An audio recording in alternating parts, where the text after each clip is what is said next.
pas découragé. Oh, oh, oh.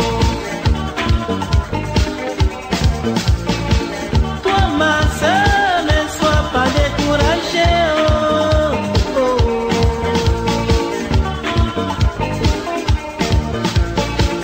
Depuis ta conversion, tu as des problèmes.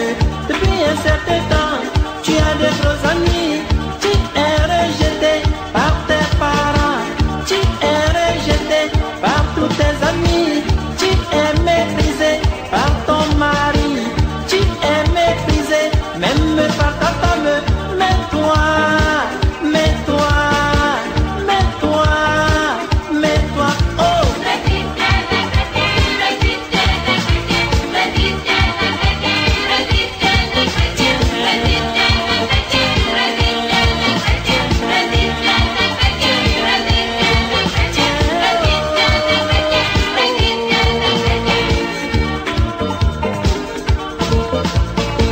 Tu dois résister si tu es un chrétien.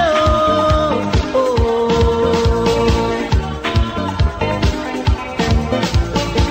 Tu dois résister si tu es une chrétienne. Oh.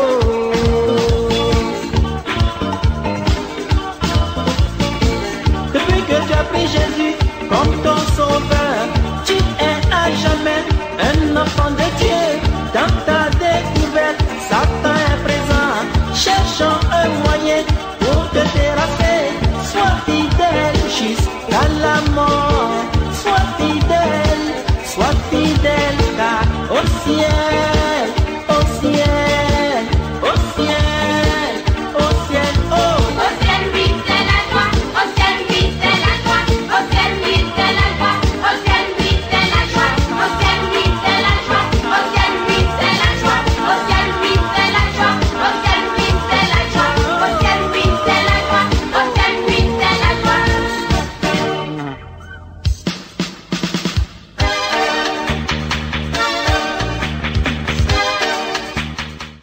Nous allons nous lever pour la lecture de la parole de Dieu. La lecture ne sera pas longue ce matin. Nous lisons dans le livre des Actes des Apôtres au chapitre 13. Je vais lire juste un verset, le verset 36. Actes des Apôtres, chapitre 13. On va lire le verset 36. Or, David, après avoir en son temps, dans d'autres versions, dans sa génération, servi au dessein de Dieu, est mort, a été réuni à ses pairs et a vu la corruption. David, après avoir servi au dessein de Dieu en son temps, dans sa génération, est mort, il a été réuni à ses pairs et il a vu la corruption. Notre Dieu, donne-nous la grâce d'apprendre à te servir dans notre génération. Une génération qui a des problèmes, une génération pourrie, une génération qui se meurt, une génération qui s'est éloignée de toi. Donne-nous la grâce, comme tu as accordé à David, de te servir pendant que nous sommes encore ici sur terre. Dans le nom de Jésus. Amen. On s'assoit. Alors, le titre du message va être donc « Servir Dieu dans sa génération ». C'est un appel, c'est une prière, c'est tout en même temps. Servir Dieu dans sa génération. Si Dieu nous garde en vie, c'est pour le servir. Si Dieu nous garde en vie, c'est pour être à son service. Il a besoin d'ouvriers, il a besoin d'hommes et de femmes qui s'engagent. Il a besoin d'hommes et de femmes qui se rendent disponibles pour que l'œuvre de Dieu avance. Mais avant d'aller plus loin dans ce message, hier j'ai reçu un courriel d'une sœur de l'église qui me partageait un message, je ne sais pas de qui elle a reçu. C'était un courriel qui parlait d'une famille, je sais pas, je ne vais pas l'appeler dysfonctionnelle, mais c'est une famille en Angleterre, une famille où, d'après le texte, tout est à l'envers. C'est ce que dit le texte. La maman est devenue le papa et le papa est devenu la maman. Et entre les deux, il y a un enfant, et leur enfant, lui, n'a pas de genre. Voici la famille. Et l'article s'est terminé avec une phrase qui, je me suis arrêté là-dessus, je dis, on est perdu. Avec une phrase qui dit ceci, on souhaite tout le bonheur du monde à Star, qui est le nom de cet enfant, et à ses 2 parents uniques. Et la sœur qui m'a envoyé le message a fait ce commentaire ici, notre monde est vraiment malade. Non seulement qu'il est malade, mais il va à la dérive. Et les jours qui passent nous le montrent. Les jours qui passent nous le manifestent. On ne peut pas dire qu'on ne voit pas ce qui se passe autour de nous, qu'on n'entend pas ce qui se passe autour de nous. Des choses qui vont tout à fait à l'encontre de ce que Dieu veut, de ce que Dieu attend de l'humanité, de son peuple, des gens qu'il a créés à son image. Les gens deviennent rebelles à leur Créateur. Les gens font de leur tête, leur volonté, tout à l'envers, tout le contraire de ce que Dieu attend de l'être humain. Notre monde est vraiment malade. Et parmi les auteurs de ce livre, de la Bible, ici, il y a le prophète Ésaïe qui décrit un petit peu cette situation. On va le lire dans Ésaïe 24. Ésaïe 24.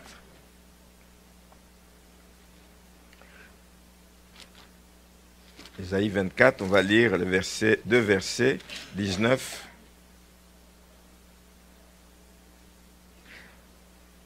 Ça décrit, je trouve, la situation actuelle dans laquelle nous sommes. La terre, Ésaïe 24, verset 19, la terre est déchirée.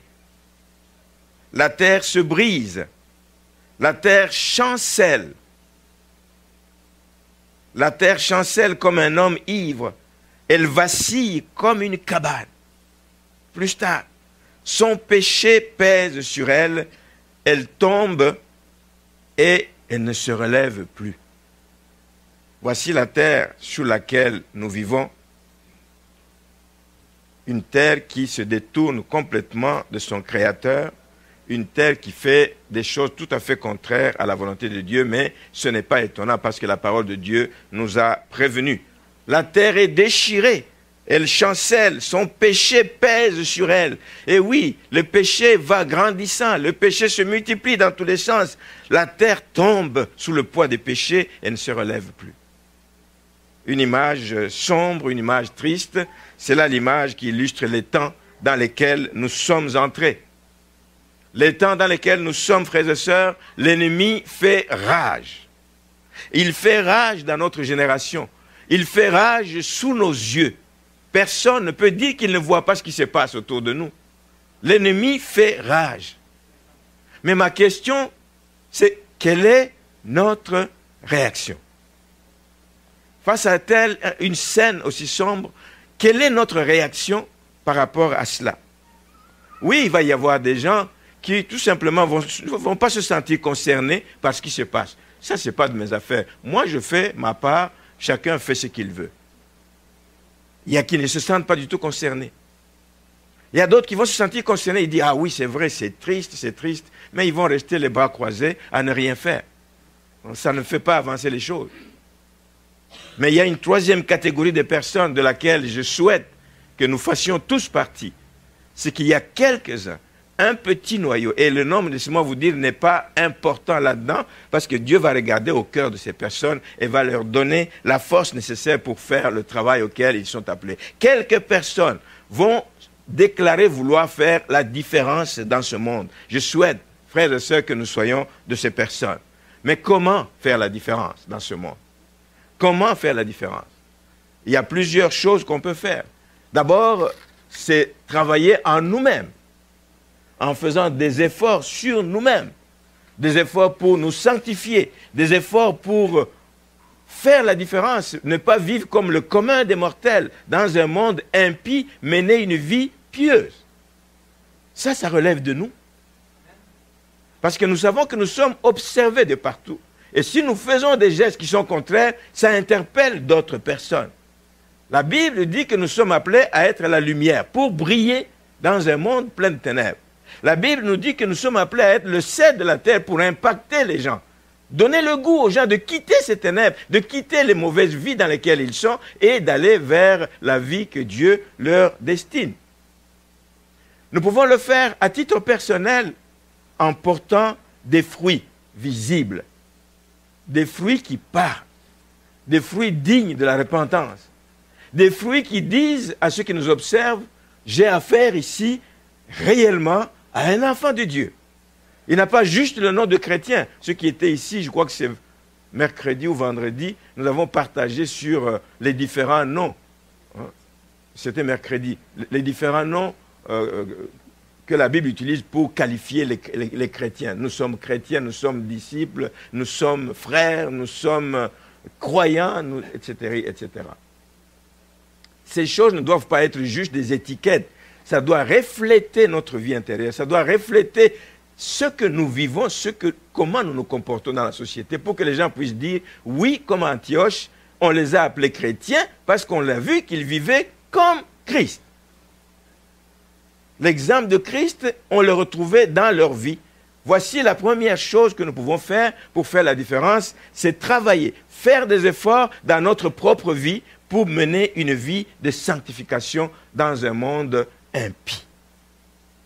La deuxième chose, qui est encore du domaine du possible, qui est encore de ce que Dieu nous demande, c'est pas juste de vivre pour nous, pour plaire à Dieu, etc., mais c'est juste penser à toutes ces multitudes qui se perdent, toutes ces multitudes que si rien ne se passe, vont tout droit en enfer. Et parmi ces multitudes, n'oubliez pas que nous avons nos membres de famille, certains de nos membres de famille qui ne sont pas encore convertis. On ne peut pas rester indifférent. C'est impossible. On ne peut pas rester indifférent. C'est de leur annoncer la bonne nouvelle. Et il n'y a qu'une bonne nouvelle. C'est la bonne nouvelle de ce que Jésus-Christ a accompli à la croix. La bonne nouvelle de Golgotha. La bonne nouvelle de Jésus-Christ mourant à la croix pour nos péchés, prenant notre place, étant flagellé, etc. Il est mort, il est ressuscité, et il est allé nous préparer une place. Voici la bonne nouvelle. Pour ceux qui sont rétrogrades, voici la bonne nouvelle. Pour ceux qui sont tout simplement païens, voici la bonne nouvelle. Et si nous annonçons la bonne nouvelle, ce n'est pas nous qui convertissons ces personnes, c'est le travail de Dieu lui-même. C'est le Saint-Esprit qui va les convaincre de pécher quand ils auront entendu la bonne nouvelle.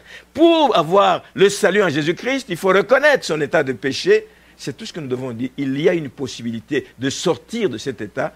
Les portes sont ouvertes, donne ta vie à Jésus-Christ et les choses vont complètement changer. Tu as un avenir assuré d'avoir une place, d'avoir un nom dans le livre de vie. Donne ta vie au Seigneur. Annoncer la bonne nouvelle, ça relève de nous. Voici quelque chose d'autre que nous pouvons faire, que nous devons faire. Que nous ne faisons pas assez, mais que nous devons faire. Frères et sœurs, les occasions sont nombreuses. L'évangélisation, ce n'est pas juste des grosses campagnes où on va en grand groupe quelque part. Non. L'évangélisation, c'est chaque jour, chaque instant, avec la personne que tu côtoies. Tu évangélises par l'exemple que tu donnes, mais tu évangélises aussi en ouvrant la bouche et en parlant de Jésus-Christ, en parlant des merveilles qu'il a accomplies, en parlant du plan. Il y a des desseins que Dieu a pour la vie de l'être humain. Il n'a pas abandonné l'être humain qu'il a créé à son image. Vivre n'importe comment, il a fait un plan. Un plan de salut existe qui nous permet de sortir de cette crise et qui permet de toutes ces personnes qui sont encore dans l'ignorance de sortir de cette crise. La troisième chose que nous devons faire comme chrétiens, c'est de ne pas négliger les signes de plus en plus évidents de ce qui se passe autour de nous et qui évoquent la fin du monde, qui évoquent les derniers temps. Il y a plusieurs textes, je ne vais pas tous les lire, il y a plusieurs textes qui nous parlent des signes. À la fin des temps, Ésaïe 5, 20 nous dit que dans ce monde aujourd'hui, on va commencer à appeler le mal bien et le bien mal. N'est-ce pas ce que nous vivons? Tous, nous avons grandi dans un certain cadre, dans une certaine communauté. On savait que ça c'était mal, on savait que ça c'était pas digne d'un enfant de Dieu, on savait que ce n'était pas bon. Même pour les païens, il y a des choses, on savait que ce n'était pas bon. Mais toutes ces choses qu'on nous a apprises que ce n'était pas bon, aujourd'hui, le monde dit c'est bon. Et ce qui était bon, c'est ça qui est mal. La Bible le dit. Quand nous voyons ces choses arriver disons-nous que nous nous approchons de la fin des temps. Il y a d'autres textes. Matthieu chapitre 16, je vais lire. Je vais lire quelques versets. À partir du verset 1er, je vais lire les 4 premiers versets. Les pharisiens et les sadducéens abordèrent Jésus et pour l'éprouver, lui demandèrent de leur faire voir un signe venant du ciel. Jésus leur répondit, « Le soir, vous dites, il fera beau, car le ciel est rouge. Et le matin, il y aura de l'orage aujourd'hui, car le ciel est d'un rouge sombre. Vous savez discerner l'aspect du ciel. Vous êtes assez intelligent pour discerner l'aspect du ciel. Et vous ne pouvez discerner les signes des temps. » Il y a des signes des temps que nous devons pouvoir discerner. Amen. La Bible nous en parle. Il y a des signes des temps que nous devons pouvoir discerner. Et nous allons lire dans un autre texte, dans 2 Timothée chapitre 3.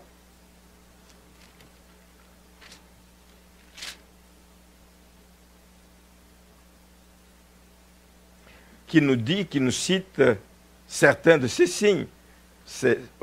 À partir du verset 1er, sache que, c'est Paul qui écrit à son fils Timothée, sache que dans les derniers jours, il y aura des temps difficiles. On les vit. On vit des temps difficiles. Car les hommes seront égoïstes, amis de l'argent, fanfarons, hautains, blasphémateurs, rebelles à leurs parents, ingrats, irréligieux. Oh, nous le vivons chaque jour et de plus en plus. Les églises se vident. Les églises se vident. Même des gens qui ont connu le Seigneur des années n'ont plus le goût d'aller à l'église. Irréligieux, insensibles, déloyaux. La loyauté disparaît de la société. J'aime la loyauté. J'aime être loyal. La loyauté disparaît de plus en plus. Calomniateurs, intempérants, cruels, ennemis des gens de bien, traîtres, emportés, enflés d'orgueil, aimant le plaisir plus que Dieu. N'est-ce pas ce que nous vivons aujourd'hui? Dimanche matin, les enfants de Dieu savent que c'est le jour du Seigneur. C'est le temps d'aller au culte, matin ou soir ou après-midi, dépendamment des églises. Mais dimanche, c'est le jour du Seigneur. On a hâte quand on se lève. On a hâte déjà la veille, on prépare ses habits. Qu'est-ce que je vais mettre demain pour aller à l'église? On a hâte parce que c'est important, c'est un rendez-vous important. Mais aujourd'hui, non. Les plaisirs passent avant. J'ai mon match de ceci, j'ai mon ci, j'ai mon ça. J'ai ma gang de ceci, nous devons aller ici, nous devons aller là-bas. Frères et sœurs, c'est des signes des temps. Les gens vont avoir l'apparence de la piété, mais qui vont renier tout ce qui en fait la force. J'ai toujours pensé à une image quand j'étais petit.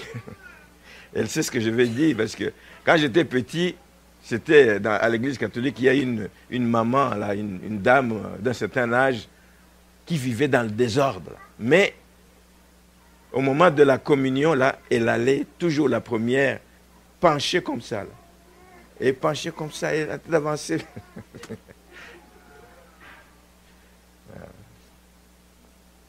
Faire semblant qu'on est pieux. Il n'y a plus de vie dans la personne. Amen. Il n'y a plus de vie de Dieu dans la personne. Mais on fait semblant. On joue avec Dieu dans de telles circonstances. Amen.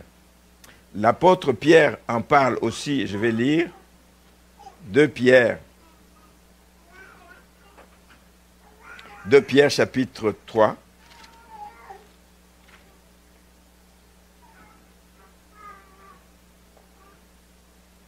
Je vais lire du verset 1er jusqu'au verset 3. Voici déjà, bien-aimés, la seconde lettre que je vous écris, parce qu'il leur parle de la certitude de la venue du Seigneur. Frères et sœurs, il y a une chose, vous pouvez douter de tout, mais ne doutez pas de ça. Parce qu'il revient bientôt. Il l'a dit, il revient bientôt. Amen.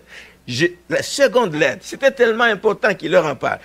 Voici déjà la seconde lettre que je vous écris. Dans l'une et dans l'autre, je cherche à éveiller par des avertissements votre saine intelligence, afin que vous vous souveniez des choses annoncées d'avance par les saints prophètes et du commandement du Seigneur et Sauveur enseigné par vos apôtres. Sachez avant tout que dans les derniers jours, ce que nous voyons encore. Il viendra des moqueurs avec leur raillerie. Aujourd'hui, l'église, c'est la risée de tout le monde. Et vous allez encore dans l'église, wow, vous perdez votre temps. Vous n'avez pas compris, vous n'avez pas encore compris que c'est de la vaste blague, c'est de la farce. Des railleries, des moqueurs. Il ne faut pas se laisser distraire par ces personnes. Il viendra des moqueurs avec leur raillerie et qui vont marcher selon leur propre convoitise. Tous des signes qui annoncent, et nous sommes en plein dedans, nous sommes en train de le vivre. Nous sommes en train de le vivre. Et bien, un peu plus loin, au verset 8 de la même épître, Pierre justement ajoute que Dieu use de patience. Dieu use de patience parce qu'il veut que tous arrivent à la repentance. Mais comment viendront-ils à la repentance si personne ne leur parle du salut en Jésus-Christ? Comment parlera-t-on de salut en Jésus-Christ si personne ne sort pour ouvrir la bouche, si on n'envoie pas des missionnaires là où il n'y a pas d'église? Comment cela arrivera-t-il? Ça fait partie de nos responsabilités. Amen. Amen. Donc, faire des efforts sur sa propre vie, donner une vie de témoignage, annoncer la bonne nouvelle, ouvrir la bouche et puis surveiller, voir les signes. Il y a des choses qui sont de plus en plus évidentes et ça, c'est notre responsabilité d'aider les gens qui sont de notre génération. C'est notre responsabilité. Dieu nous demandera des comptes. Et nous assistons donc à des scènes, à des situations de toute nature qui méritent d'être adressées. On ne peut pas, en tant qu'enfant de Dieu, voir certaines choses où on blasphème, où on est en train de traîner dans la boue des hommes de Dieu, traîner dans la boue l'église du Seigneur. Ce n'est pas l'église d'un homme, c'est l'église du Seigneur. C'est lui le maître de l'église. Et on n'arrive pas à comprendre que c'est lui le maître de l'église, frères et sœurs. Et que si nous jouons avec son église, c'est à lui que nous allons avoir affaire. C'est à lui, pas un homme. Un homme est passager. Mais c'est à Dieu que nous allons affaire. On vit des choses difficiles. Je voudrais qu'on revienne maintenant sur notre texte d'Actes des Apôtres, chapitre 3. Le texte nous parle lui-même de David. Hein? David, le roi David. Et le texte nous confirme donc que voici un homme qui, pendant sa génération, est parvenu à servir Dieu. C'est Actes 13, 36. David est parvenu, malgré que dans son temps, tout n'était pas non plus rose, tout n'était pas nécessairement facile. Il y a des gens qui se détournaient de Dieu, il y a des mauvaises choses qui se passaient en son temps, mais lui, il est parvenu pendant ce temps à servir Dieu, pendant qu'il était vivant. Mais qu'est-ce qui l'a aidé? Que nous puissions en tirer des leçons. Qu'est-ce qui a permis à David? Qu'est-ce qui a permis que David soit capable de servir son Dieu donc pendant sa génération, malgré que le temps dans lequel il vivait n'était pas nécessairement meilleur que le nôtre. Hein? Mais il est parvenu à le faire. Alors il y a 3 facteurs que je vais évoquer ce matin et nous allons nous rendre plus dans le livre de Samuel, 1 Samuel. On va lire quelques passages dans 1 Samuel à partir du chapitre 13, puis on va voyager un peu là-dedans. Qu'est-ce qui a aidé David à être cet homme dont on parle encore aujourd'hui, qui est cité en exemple dans beaucoup de choses? Dans 1 Samuel, chapitre 13, le verset 13 et 14, il est dit ceci. Samuel dit à Saül, « Tu as agi en insensé, tu n'as pas observé le commandement que l'Éternel, ton Dieu, t'avait donné. L'Éternel aurait affermi pour toujours ton règne. » C'est lui qui était roi à ce moment-là, donc sur Israël. Et maintenant, dit donc l'homme de Dieu Samuel qui dit maintenant ton règne ne durera point. L'Éternel s'est choisi un homme selon son cœur et l'Éternel l'a destiné à être le chef de son peuple parce que tu n'as pas observé ce que l'Éternel t'avait commandé. La première chose que nous voyons là-dedans, c'est que David était un homme au cœur selon Dieu. Il y a un cœur que Dieu veut que nous ayons vis-à-vis de lui, vis-à-vis des choses du royaume, vis-à-vis de l'Église, vis-à-vis de nos frères et de nos sœurs. Il y a un cœur que nous devons avoir. En le choisissant, quand le choix de Dieu est tombé sur David, il n'a pas regardé comme nous on a regardé, comme les gens autour regardaient à l'apparence. Il n'a pas regardé à sa taille, même s'il était beau. Il n'a pas regardé aux apparences. Nous avons tendance, nous, à regarder aux apparences. Mais Dieu n'a pas regardé aux apparences. Il n'a pas regardé non plus à ce que les gens pensent de lui. Je vais le choisir parce que la majorité autour de lui trouve que c'est un bon gars. Non. Dieu va au-delà des apparences. Dieu va au-delà des on-dit. Dieu va au-delà de ce qu'on peut attendre au sujet d'une personne. Dieu va au-delà. Dieu va regarder là où l'homme ne peut pas voir au cœur de la personne. Et la Bible nous dit que le cœur de l'homme est mauvais. Il est tortueux. Qui peut le connaître? Mais Dieu peut connaître le cœur de l'homme. Et Dieu a trouvé dans David le cœur qu'il aimait, le cœur qu'il voulait avoir. Et il l'a choisi comme roi pour qu'on puisse le oindre. Le cœur selon Dieu, c'est un cœur pur. Le cœur selon Dieu, c'est un cœur repentant. Le cœur selon Dieu, c'est un cœur qui aime sans compter. Le cœur, on peut ajouter des qualifications dessus. Et David avait ce cœur.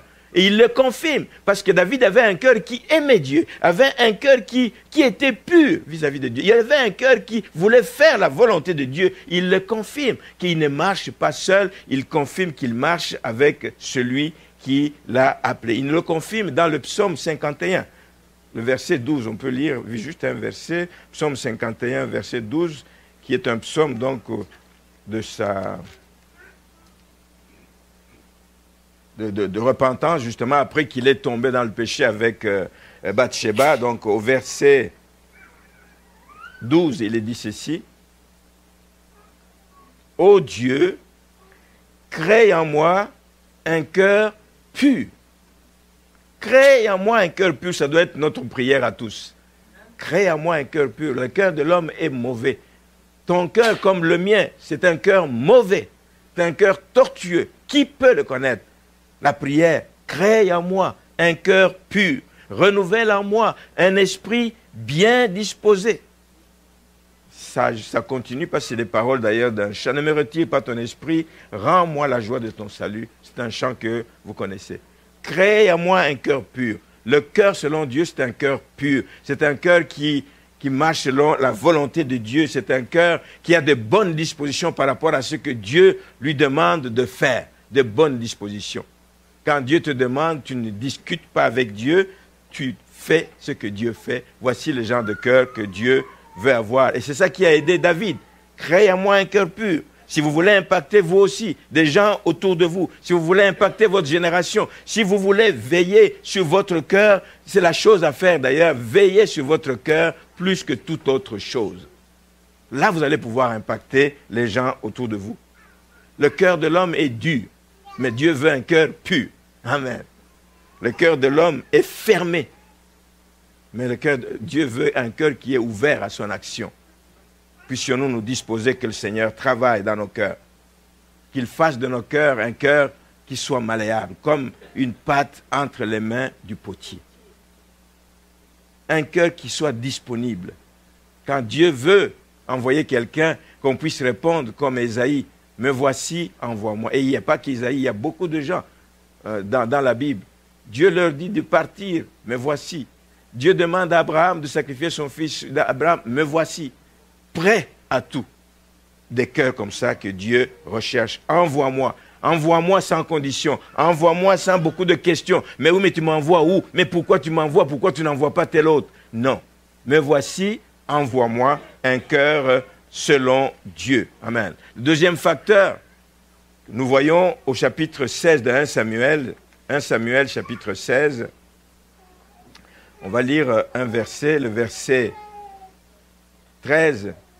Samuel prit la corne d'huile et l'oignit au milieu de ses frères. Donc, Samuel oignit David au milieu de ses frères et l'Esprit de l'Éternel saisit David à partir de ce jour et dans la suite, Samuel se leva et s'en alla à Rama. Ce que Dieu cherche, ce qui va permettre d'avoir un impact dans ce monde, ce qui a aidé David, c'est que David était revêtu de l'Esprit de l'Éternel. Il était revêtu de la puissance de l'Esprit, de sorte que tout ce qu'il a fait, il ne l'a pas fait de sa propre force, il n'a pas fait de sa propre capacité, il était revêtu de la puissance d'en haut, qui était sur lui et qui lui permettait de faire des choses qui étonnent. Maintenant, ne demandez pas l'Esprit de Dieu juste pour étaler vos capacités, comme on le voit aujourd'hui. je veux prouver que j'ai un ministère de puissance. Non, frère et sœur, ce n'est pas pour ça que l'Esprit nous est donné.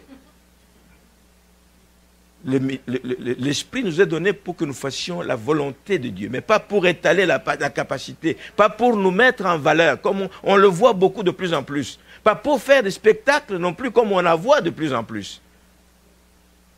Celui qui a plus de puissance, c'est celui qui peut faire tomber tout le monde. J'ai vu il y a 2 jours une scène, écoutez, c'est triste, c'est à en pleurer tout simplement. Je ne sais pas dans quel pays ça se passe. Je ne peux pas imiter ce que j'ai vu là, mais c'est du spectacle pur et simple. Donc, c'est un homme de Dieu qui prenait un micro comme ça, et puis il va en courant dans des gens qui sont sur une rangée. Il n'arrive même pas que tout le monde tombe à terre. Il relève le micro, les gens se relèvent. Et il fait... J'ai dit, mais ça donne quoi? Ça change quoi? Et dans la vie de ces gens, sinon que amuser la galerie, le spectacle, et prouver que j'ai de la puissance. Mais cette puissance n'était pas donnée pour toi. Cette puissance était donnée pour servir aux intérêts du royaume, pour faire avancer l'œuvre de Dieu, pour sortir les gens des ténèbres, les amener à l'agréable lumière des enfants de Dieu. Voilà pourquoi cette puissance est donnée. David s'est servi de cette puissance pour faire le travail que Dieu l'appelait à faire. Il savait qu'il allait être le bon berger d'Israël. Il savait qu'il allait s'occuper du peuple de Dieu et Dieu lui a donné des capacités. Amen. Je vais parler un petit peu, en 2 mots, de ces manifestations spirituelles qu'on désire tellement des manifestations.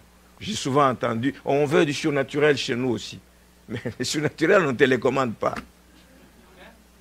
On ne télécommande pas le surnaturel. Je vais juste te rappeler que parmi les manifestations spirituelles qui étonnent, qui attirent les gens, il y en a qui sont d'origine diabolique. Purement et simplement. Mais les gens se laissent berner ici et là. Nous devons faire attention. Nous devons faire attention. On ne doit pas oublier qu'il y a des manifestations. L'ennemi travaille. Et il travaille, il vient travailler même dans les églises aujourd'hui. Nous devons faire attention. Les meilleures manifestations de l'esprit, je dirais, c'est des manifestations intérieures. Quand il y a un travail qui est fait à l'intérieur de la personne, il produit des fruits qui parlent. Il produit des fruits dignes de la repentance. Voici ce que nous devons chercher.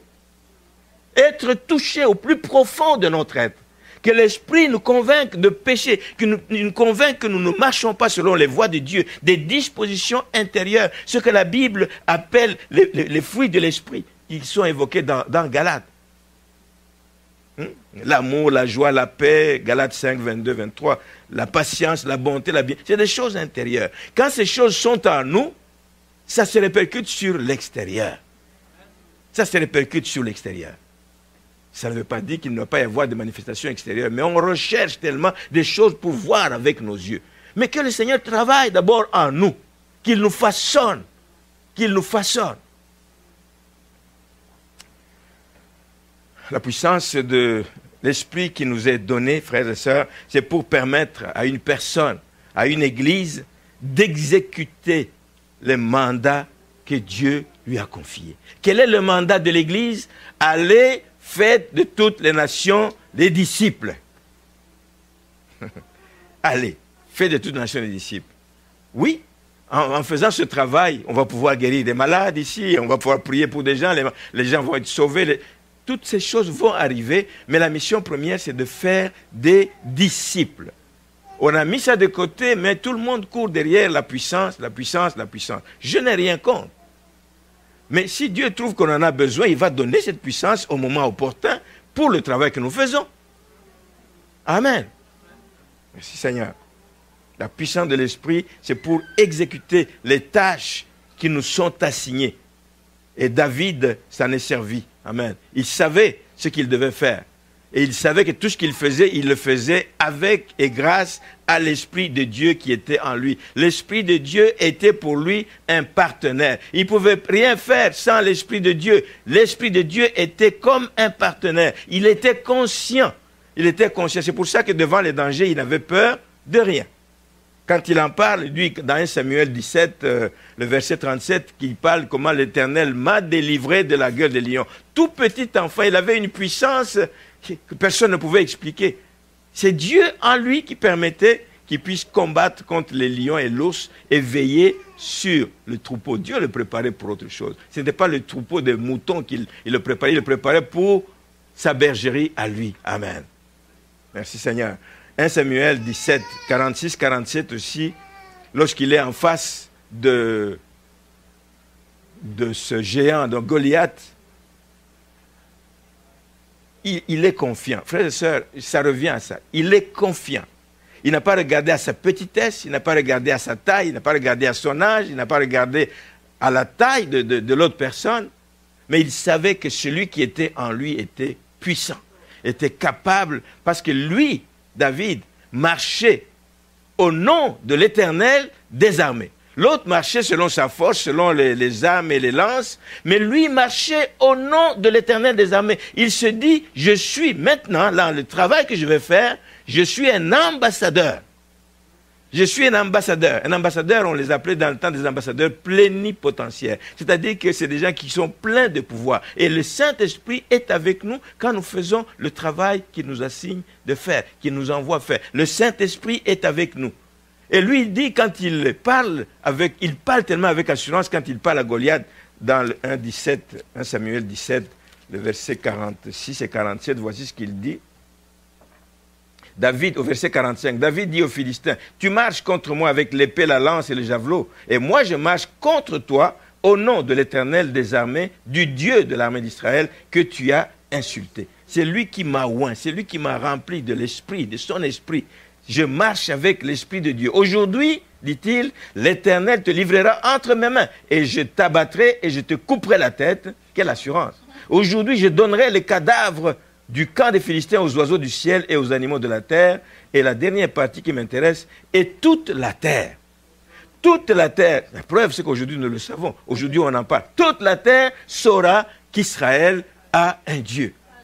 Amen. Le monde a besoin de savoir que nous servons le Dieu Tout-Puissant que nous avons chanté. Le monde a besoin de savoir que nous servons le Dieu merveilleux, le Dieu qui a tous les pouvoirs entre ses mains. Le monde a besoin de le savoir. Pas pour nous enorgueillir, pas pour que nous puissions dire nous sommes meilleurs que quiconque. Mais le monde a besoin de le savoir. Et c'est le but. Faire connaître Christ au monde. Faire connaître Christ autour de nous. Amen. Et il va nous revêtir de puissance, frères et sœurs. Pas juste pour faire tomber les gens, pas juste pour ouvrir les yeux des aveugles, mais qu'au travers de sa puissance en nous, quand tu passes à côté de quelqu'un, tu inspires confiance. Il y a des gens comme ça que tu vois, tu te sens en confiance auprès de la personne. Il y a des gens que tu vois juste son faciès. Tu sens que c'est une bonne personne et tu es prêt à te confier à cette personne. C'est le Saint-Esprit en nous qui dégage toutes ces choses et qui nous permet de faire le travail que nous avons à faire. Un travail intérieur, il est capital. Nous regardons beaucoup à l'extérieur, mais nous avons besoin aussi de faire un travail à l'intérieur. Donc, si tu veux être utilisé par Dieu dans ta génération, ben, assure-toi de ne rien faire par toi-même, par tes propres forces. Tu n'arriveras à rien. À un moment donné, tu vas te buter contre le mur. Écoute la voix du Saint-Esprit. Le Saint-Esprit est en nous. Il n'est plus sur nous comme à l'époque, il est en nous. Partout où nous sommes, il est avec nous. La Bible dit dans le psaume 32, verset 8, que je t'instruirai. Pas quand tu es à l'église seulement. Quand tu es au travail, je t'instruirai. Quand tu es sur la route, je t'instruirai. Je te conseillerai. Ne va pas à gauche, va à droite. Tu entendras une voix qui te dit, va à gauche, pas plutôt à droite. Je te montrerai le chemin à suivre. Le Saint-Esprit est là pour ça. Nous conseiller, nous instruire. Mais il faut qu'on soit à l'écoute de la voix du Saint-Esprit. Le succès dans le travail que nous faisons relève de l'écoute de la voix du Saint-Esprit. L'autre chose que nous devons faire par rapport à ça, c'est d'être conscient que tu agis comme un ambassadeur. Là où je suis, je parle comme ambassadeur de Christ. Frères et sœurs, ambassadeur de Christ. Je ne le suis pas plus que vous, mais il faut que vous en soyez conscients. Ambassadeur de Christ. Au travail, tu es ambassadeur de Christ. Amen. Et confiance. Et confiance en toi. Tu es ambassadeur de Christ. Il te protège, il te garde, il te guide. Il te donne des droits. Tu jouis de la protection de Dieu. Tu jouis de l'autorité qui est dévolue aux enfants de Dieu, aux ambassadeurs. Ils ont une autorité. Des ambassadeurs vont dans des pays, ils font des accidents. On ne les arrête pas. Ils sont protégés. Je ne suis pas en train de pousser à aller faire des accidents, c'est pas ça. Il y a des droits que nous avons d'enfants de Dieu, donc il faut savoir se servir. Je marche, dit-il, au nom de l'Éternel des armées. Et je vais terminer avec le troisième facteur qui a permis à David, qui peut nous permettre aussi de faire de l'impact, d'avoir de l'impact autour de nous, c'est que David était aussi un homme qui était constamment à l'affût des occasions d'agir. Un enfant de Dieu n'a pas été créé, n'a pas été appelé pour s'asseoir. Un enfant de Dieu a été appelé pour être actif dans le champ missionnaire, a été appelé à être actif dans la moisson, a été appelé à être actif autour de lui et toujours prêt à servir. Un enfant de Dieu, ce n'est pas juste pour s'asseoir et attendre d'aller au ciel. Il y a une mission qui nous est confiée, donc il faut être prêt à servir, il faut être prêt à rendre service. Et David, quand on le décrit dans le chapitre 17, j'ai pris juste 3 passages où on montre que c'est quelqu'un qui courait tout le temps. Il courait. Chapitre 17, le verset 22. Ce qu'il faisait, il le faisait en courant. Pas de temps à perdre. Amen. Pas de temps à perdre. 17, 22 dit ceci. David, donc son père l'a envoyé pour amener la provision à ses frères qui étaient sur le champ de bataille. Le verset 21 dit, Israël et les Philistins se formèrent en bataille, armée contre armée. Et David remit les objets qu'il portait entre les mains du gardien des bagages, donc tout ce qu'il a amené pour ses frères, et il courut vers les rangs de l'armée. Lui, on ne l'a pas envoyé aller se battre, on lui a envoyé apporter, mais il a couru, parce qu'il était curieux, il veut dire, y a-t-il quelque chose que moi aussi je peux faire? Tout jeune, tout petit qu'il était. Aussitôt arrivé, il demanda à ses frères comment il se portait, et la suite est là. Il courait. Un enfant de Dieu doit être en train de courir. Hein? La Bible dit aux Galates, vous couriez si bien, qu'est-ce qui vous a arrêté? N'arrêtez pas votre course, nous sommes dans une course. Nous sommes dans une course, frères et sœurs, il y a quelque chose qui nous attend de l'autre côté, c'est une couronne de gloire. Amen. Courons pour l'attraper, courons parce qu'elle nous attend. Nous sommes dans une course, on n'a pas de temps à perdre, dans des niaiseries à gauche, dans des discussions futiles, inutiles, à droite. Courir dans le service que le Seigneur nous a confié. Il courait aussi, on le voit au verset 35. Quand il parle justement de cette expérience, à partir du verset 34, David dit à Saul, ton serviteur faisait paître les brebis de son père. Et quand un lion ou un ours venait enlever une du troupeau, je courais après lui. Je le frappais et j'arrachais la brebis de sa gueule. Un homme actif, il courait. S'il se dressait contre moi, je le saisissais par la gorge, je le frappais et je le tuais. Verset 48, et on termine. Aussitôt, ça c'est après le combat dans le cadre du combat avec le Philistin, aussitôt que le Philistin se mit en mouvement pour marcher au-devant de David, donc lui il a déjà ramassé ses 5 pierres, il est prêt. Sans casque, sans rien, il est prêt. Et le type dit, mais ce garçon, il s'amuse. Aussitôt que le Philistin se mit en route pour marcher au-devant de David, il n'a pas reculé. David courut, mais dans la direction du Philistin. Il courut sur le champ de bataille à la rencontre du Philistin. Courir pour aller arracher ceux qui souffrent des mains de l'ennemi, pour aller arracher ceux qui sont dans les ténèbres. Courir, on n'a pas de temps à perdre. Les temps sont courts, Christ revient bientôt. Il y en a des millions qui vont aller en enfer si nous continuons à attendre, si nous continuons juste à observer sans rien faire. Courons, on n'a plus de temps à perdre comme enfants de Dieu. Amen. Alors si tu veux servir Dieu dans ta génération, il ne faut pas passer à côté de toute occasion. Toute occasion est bonne pour parler de Christ. Ne passe pas à côté de chaque occasion d'agir, que ce soit dans l'église, que ce soit dans une famille, pour aider quelqu'un, etc. Y a-t-il des besoins dans l'église? Je ne passe pas à côté. Qui fera ça si ce n'est pas dans l'église qu'on le fait? Je me lève, je m'annonce, je dis, moi je ferai le travail. On a besoin de quelqu'un pour telle histoire, je m'annonce, je vais faire ce travail. Amen. Courir sans jamais arrêter. Donc, pas passer à côté des occasions d'agir, pas passer à côté des occasions de se rendre utile, pas passer à côté des occasions de témoigner, pas passer à côté des occasions d'inviter les gens à l'église. Nous sommes une église qui n'invite pas beaucoup. Vous êtes d'accord avec moi? Il faut que ça change. il faut inviter les gens à l'église. Pas une fois. S'il n'est pas venu la première fois, il faut l'inviter une deuxième fois. Un jour, peut-être que pour avoir la paix avec toi, hein, un peu comme ce juge, il va dire, bon, ok, tu m'as assez parlé de ton église, je vais y aller. Et le jour, c'est le jour de son salut. Il arrive, ce jour-là, il y a un message qui sort bien à propos de tout ce qu'il s'est toujours posé comme question. Et le voilà qui donne sa vie au Seigneur. Invitez. Ça ne vous coûte rien d'inviter les gens à l'église. Nous terminons ce matin en disant que les choses vont vite et même très vite autour de nous. Tout indique que nous allons vraiment vers les derniers jours. L'importance des, pas des événements, mais des catastrophes de plus en plus étonnantes que l'on attribue au changement climatique, etc. Mais c'est des signes, frères et sœurs. C'est de plus en plus important. On n'a pas vu ça depuis. On n'a pas vu ça depuis. On n'a pas vu ça depuis. Non seulement que c'est gros comme catastrophe, mais aussi c'est très rapproché. Dans le temps, on entendait des ouragans une fois tous les X années, je ne sais pas. Maintenant, dans la même année, là, on n'est même pas encore sorti des conséquences de Harvey là-bas aux États-Unis, qu'il y a Irma, qu'il y a je ne sais pas quoi, et puis on dit encore un autre qui se forme, qui se dirige vers l'est de l'Amérique du Nord. La fréquence, c'est des choses qui nous parlent, c'est des signes qui nous parlent. Donc, ne soyons pas indifférents par rapport à ça. Je voudrais vous rappeler en terminant justement que la moisson est abondante, mais qu'il y a peu d'ouvriers. Pas juste des ouvriers, mais des ouvriers consacrés.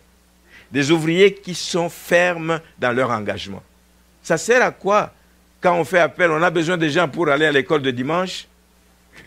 Plusieurs mains se lèvent, mais lorsqu'il s'agit d'y aller, on ne voit pas les personnes. Ça sert à quoi? On a besoin d'ouvriers fermes dans leur engagement. Je m'engage, je le fais. Voici ce que Dieu attend de nous. On a besoin donc d'hommes et de femmes, de jeunes qui cherchent à plaire à Dieu tout au long de leur vie, qui se laissent guider par le Saint-Esprit, pas marcher parce que je suis plus sage, plus fin, plus intelligent, plus instruit, dirigés par le Saint-Esprit. Des hommes et des femmes qui sont conscients que le temps est court, des hommes et des femmes qui ne vont pas laisser passer d'occasion pour agir, pour parler, pour inviter, pour faire du bien, pour exhorter. Ça ne s'adresse pas seulement aux païens. Tu peux exhorter ton frère dans l'église, tu peux exhorter ta sœur dans l'église. Quand tu vois qu'elle fait des choses qui ne sont pas correctes, tu peux le faire avec amour. En ayant pris le soin de prier sur ça, le Seigneur va voir ton cœur et il va t'accorder ce que ton cœur désire. Amen. Il est encore temps, frères et sœurs. Il est encore temps de le faire. Rappelez-vous la parabole des talents. Dans le Matthieu chapitre 25, on ne va pas lire. Allez lire ça. La parabole des talents. Dieu confie des talents aux gens. Mais celui qui confie reviendra un jour pour demander des comptes. Et ce jour n'est pas lointain. Et il nous demandera des comptes. Nous serons un jour, personne ne va échapper. Un jour, nous serons face à face avec le Seigneur. Et il va nous demander, je t'ai donné 30 ans de vie sur cette terre. Qu'as-tu fait de ces 30 ans? Je t'ai donné 70 ans de vie. Qu'as-tu fait de ces 70 ans? Nous aurons des comptes à rendre. Et il n'y a que deux possibilités. Comment il a qualifié ses serviteurs? Soit qu'il nous qualifiera de bons et fidèles serviteurs, viens, entre dans la joie de ton maître, soit tu nous qualifieras de serviteurs inutiles, paresseux, méchants, qui n'aura rien fait de tout le temps que Dieu lui a donné pour faire avancer le royaume. Je souhaite que nous soyons tous prêts à entendre « Viens, bon et fidèle serviteur, entre dans la joie de ton maître ». Donc il est encore temps de nous mettre à l'action. On va s'incliner, incliner nos têtes.